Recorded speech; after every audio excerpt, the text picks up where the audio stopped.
آج ہمارے سبق کا موضوع ہے اسلامی تعاون کی تنظیم OIC۔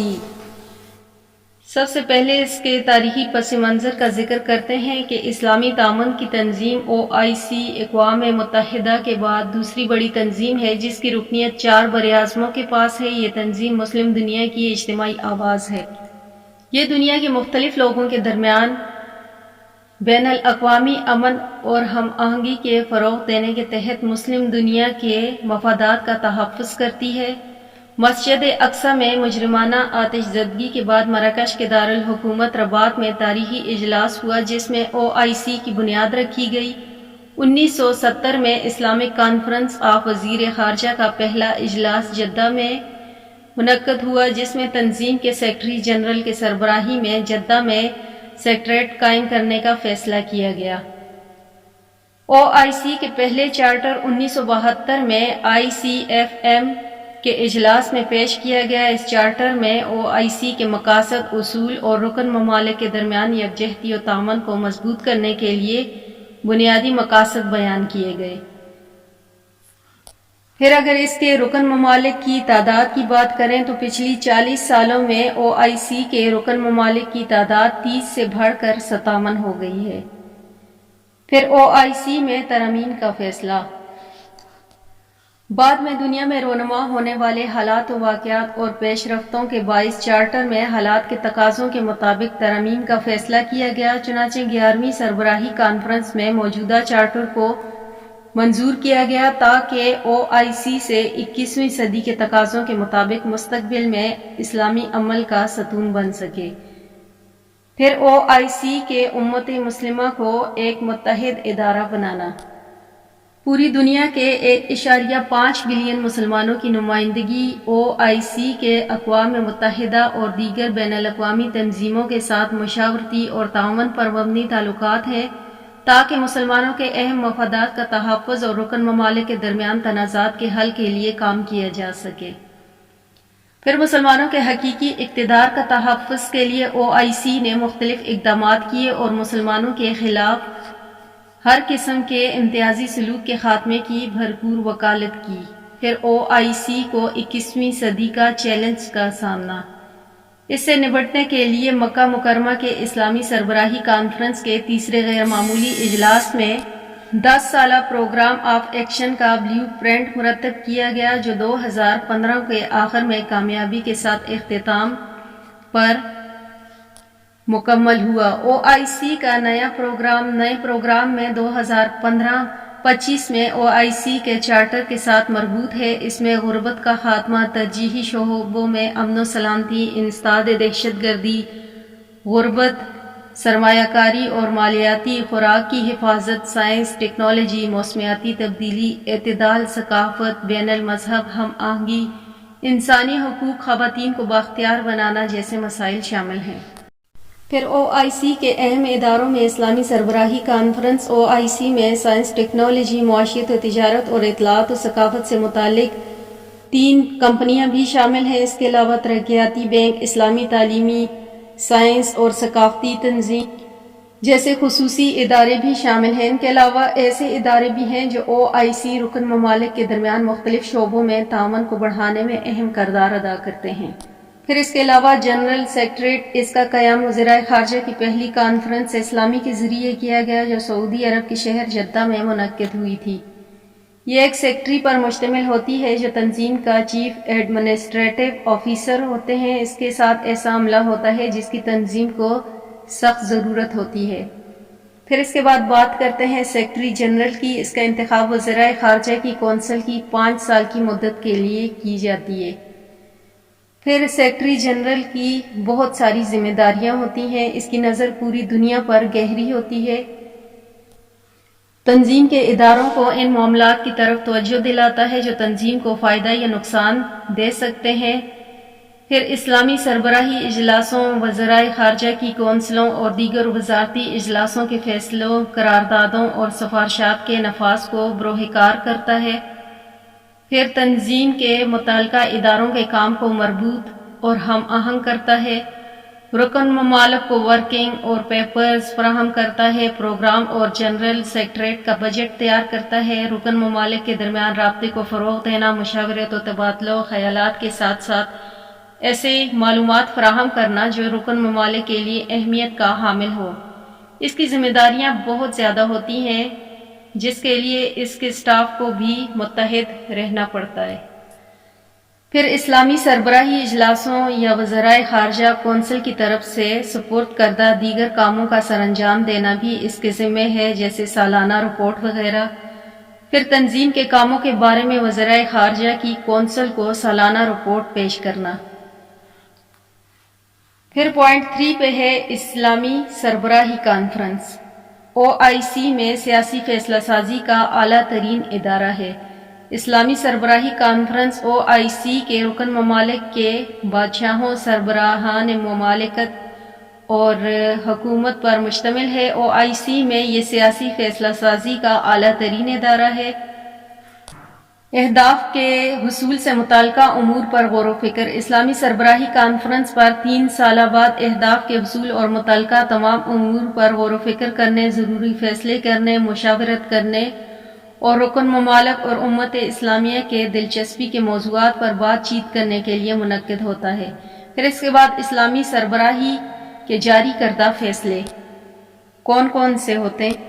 وہ OIC کے جنرل سیکریٹریٹ کے ذریعے نافذ کیے جاتے ہیں۔ تنازعات کے حل، قراردادیں پاس کرنا بھی کانفرنس کے ذمہ ہوتا ہے۔ پھر اس کے بعد تنازعات کا حل۔ کانفرنس اپنے مختلف اجلاسوں میں ملکوں کے تنازعات کا حل اور اسلامی یکجہتی کے فروغ، اسلامی ثقافت کی ترقی، اسلامک فنڈ، اسلامی یونیورسٹیز اور اسلامی فقہ اکیڈمیز کے قیام کا، اقتصادی تعاون اور امت مسلمہ کو درپیش دیگر چیلنج کا سامنا کے لیے نمٹنے کے لیے قراردادیں پاس کرتے ہیں اور مختلف فیصلے کے لیے اسلامی سربراہی کانفرنس اب تک 14 بار معمول کے اجلاس منعقد کر چکی ہے۔ پہلی اسلامی سربراہی کانفرنس رباط مراکش میں منعقد ہوئی تھی۔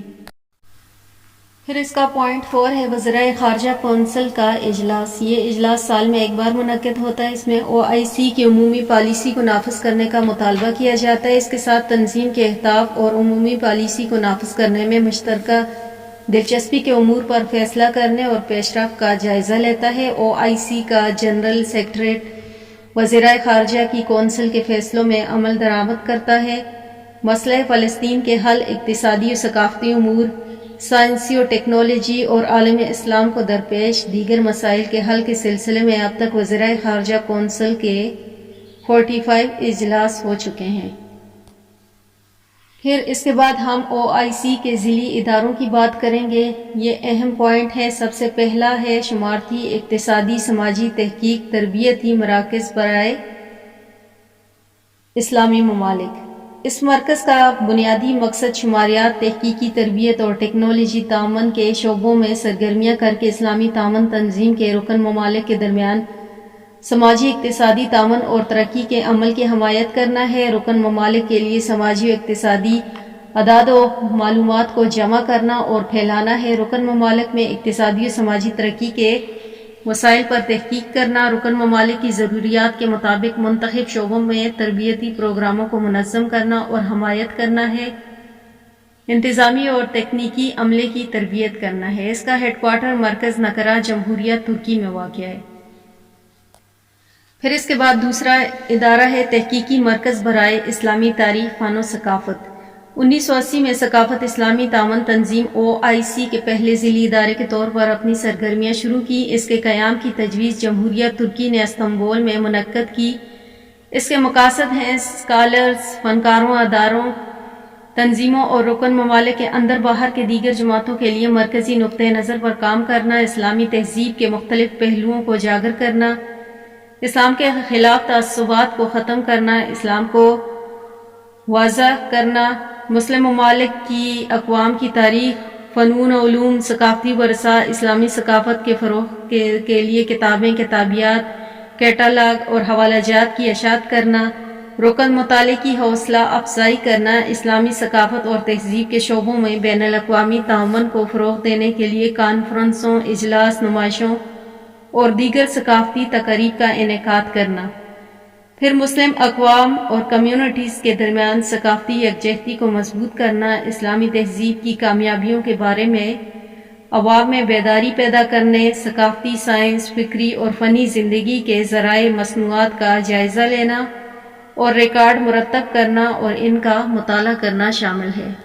پھر اس کے علاوہ اسلامی تہذیب کے تمام پہلوؤں کا مطالعہ کرنا، اس کے اثاثوں کو رجسٹرڈ کر کے محفوظ کرنا، آثار قدیمہ، شہروں کے تعمیراتی یادگار سے متعلق اثاثے، اسلامی ثقافتی ورثوں سے متعلق مواد کی شناخت اور حفاظت کے لیے یہ ڈیٹا بینک اور دستاویز، فلموں اور دیگر ذرائع بروئے کار لانا شامل ہے۔ اسلامی ثقافتی ورثے کے مختلف شعبوں میں تحقیق و تربیت، معلومات بحالی، تحفظ کے لیے افراد، ماہرین، اداروں سے متعلق فہرستوں، رجسٹروں کو برقرار رکھنے کے لیے انتظام کرنا شامل ہے۔ یونیورسٹیوں اور اعلیٰ تعلیم کے دیگر اداروں کے تعاون سے ان شعبوں میں گریجویشن تک مطالعے کی وسعت دینا، ایوارڈ مقابلوں کا قیام، خدمات اور اس کی ثقافت اور علمی وظائف کے لیے خدمات سر انجام دینا، حوصلہ افزائی کرنا، دنیا بھر میں تمام متعلقہ بین الاقوامی، علاقائی اور قومی تنظیموں کے ساتھ تعاون اور روابط کو فروغ دینا شامل ہے۔ اس کا ہیڈ کوارٹر استنبول میں ہے۔ پھر اس کے بعد تیسرا ادارہ ہے اسلامی university of technology IUT۔ University کا بنیادی مقصد انجینئرنگ، ٹیکنالوجی، تکنیکی اور پیشہ ورانہ تعلیم کے شعبوں میں OIC کے رکن ممالک میں انسانی وسائل کی ترقی و مدد ہے۔ ان سے منسلک شعبوں اور خاص طور پر ٹرین انجینئرز، انسٹرکٹرز، ماہرین، تاجر کی ضروریات کے مطابق رہنمائی کرتا ہے۔ امتحانات منعقد کر کے اسے افراد کو سرٹیفکیٹ، ڈگریاں، ڈپلومے اور دیگر تعلیمی امتیازات اور امتحانات پاس کرنے والوں کو قواعد و ضوابط کے مطابق دیے جاتے ہیں۔ پھر نمبر 4 پہ ہے مرکز برائے ترقی و تجارت ICDT۔ جنوری 1981 میں مکہ مکرمہ میں ہونے والی تیسری اسلامی سربراہی کانفرنس نے اس مرکز کے قانون کی منظوری دی۔ اس کے مقاصد ہیں OIC کے رکن ممالک کے درمیان تجارتی تبادلے کو فروغ دینا اور خصوصی نمائش اور دیگر تجارتی سرگرمیوں کا انعقاد کرنا، رکن ممالک اور تاجروں کے درمیان رابطے اور حوصلہ افزائی اکٹھی کرنا، رکن ممالک کے شرکاء کے لیے مجالس، تربیتی سیمینارز کا انعقاد کرنا، تجارت سے متعلقہ مطالعہ تحقیق کرنا، فروغ دینا، تنظیموں کو تقویت دینے کے لیے قومی تنظیمیں یا انجمنیں بنانے میں مدد کرنا۔ اس کا ہیڈ کوارٹر مملکت مراکش میں ہے۔ پھر اس کے بعد چوتھا ادارہ ہے بین الاقوامی اسلامیہ فقہ اکیڈمی IIFA۔ بین الاقوامی اسلامی فقہ اکیڈمی کو اسلامی تعاون تنظیم کے تیسرے اجلاس میں ایک قرارداد کے بعد منظور کیا گیا۔ یہ اکیڈمی کسی تنظیم یا ایجنسی کی پابند نہیں بلکہ آزاد ہے۔ اس کے مقاصد کی بات کریں تو اس کا مقصد دنیا میں متفقہ فقہی حوالہ بننا ہے جو قرآن و سنت اور اسلامی فقہ کی روشنی میں عالم اسلام کے ممالک اور مسلم کمیونٹیز کے مسائل کے احکام کو واضح کرنا اور عصر حاضر کے مسائل کو مناسب حل فراہم کرنا ہے۔ اس کا مشن ویژن ہے۔ اکیڈمی کا مشن اسلامی تعلیمات کو معتدل انداز میں پیش کرنے کی کوشش کرنا ہے۔ اس مشن اور ویژن کی بنیادی دین اسلام ہے۔ پھر اس کے عمومی مقاصد ہیں عصر حاضر کے مطابق مسائل کے حل کے لیے فقہا اور انسانی علوم کو مختلف شعبوں کے ماہرین کے درمیان فکری ہم آہنگی پیدا کرنا، پھر پیش آمدہ حقیقی مسائل کے بارے میں شرعی حکم فراہم کرنا، زبانوں کا ترجمہ کرنا تاکہ آسانی ہو، پھر اجتماعی اجتہاد کو فروغ دینا، دنیا کے اندر اور باہر فقہ اداروں کے درمیان ہم آہنگی پیدا کرنا، ایسے فتووں کی تردید کرنا جو بغیر تسلیم شدہ ثبوت کے اسلامی اصولوں کے اجتہاد کیے تسلیم شدہ احکام اور علمی طور پر قائم شدہ آراء کی نفی کرتے ہوں۔ اس کا ہیڈ کوارٹر سعودی عرب کے شہر جدہ میں ہے۔ پھر اس کا 5واں ادارہ ہے اسلامی یکجہتی فنڈ اور اس کا موقف ISF۔ اسلامی یکجہتی فنڈ OIC ایک ذیلی ادارہ ہے جو لاہور میں منعقد ہوا دوسری اسلامی سربراہی کانفرنس میں اس کی قرارداد منظور ہوئی۔ اس کے مقاصد کی بات کریں تو دنیا میں مسلمانوں کی فکری اور اخلاقی سطح کو بلند کرنے کے لیے ہر ممکن کوشش یا اقدامات کرنا، قدرتی آفات، سیلاب، زلزلہ اور ہنگامی صورتحال میں مطلوبہ مادی مدد فراہم کرنا، مسلم اقلیتوں اور برادریوں کی مدد فراہم کرنا تاکہ ان کے مذہبی، سماجی، ثقافتی معیار کو بہتر بنایا جا سکے۔ اگر اس کے ہیڈ کوارٹر کی ہم بات کریں تو یہ فنڈ سعودی عرب کے جدہ میں OIC کے جنرل سیکریٹریٹ میں واقع ہے۔